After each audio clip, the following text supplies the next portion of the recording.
டேய் உனக்கு என்னதான்டா பிரச்சனை? நான் சொல்றது உனக்காச்சும் புரியுதா இல்லையாடா? தயவு செஞ்சு நீங்க 2 பேரும் பேசாதீங்கடா. நீங்க 2 பேரும் பேசுறதுல ஏன் தலை உருளுதுடா.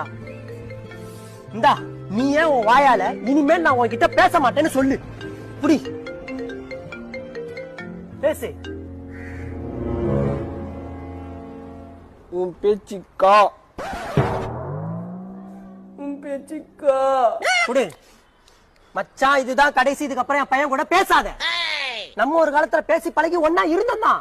அப்புறம் எனக்கு கல்யாணம் ஆயிடுச்சுல. எங்க காலகாலத்துல கல்யாணம் பண்ணியிருந்தா புத்தி வந்திருக்கும். மச்சான் உன்னை பத்தி எனக்கு நல்லா தெரியும். அரையாண்டு படிச்ச முக்கியம் இல்ல, முழுவாண்டுல பாத்துக்கலான்னு என் மண்டைய கழுவுனவன். என் பையனும் அதை கத்துப்பான். ஸ்கூலுக்கு லஞ்ச் பேக் எடுத்துட்டு வந்தா ஏன்டா அசிங்கமா லஞ்ச் எடுத்துட்டு வர, கிளாஸ் பசங்க சாப்பாடு எடுத்து சாப்பிட்டுக்கலாம்னு சொல்லுவேன். அதையே அவனும் ஃபாலோ பண்றான். டீச்சர் கம்ப்ளைண்ட் பண்றாங்க. எனக்கு பயமா இருக்குது. இப்படிதான் திங்கக்கிழமை ஒரு நாள் காலையில அவன் கைய தூக்கி பாக்குற, வெட்டி வச்ச வெங்காயத்தை அக்குள்ள வச்சுக்கின்னு திருன்னு முடிக்கிறான். அப்படியே நீ ஃபாலோ பண்ற அதே டெக்னிக். என்னடா பேச போயிட்டே இருக்க, கோச்சிக்கினியா?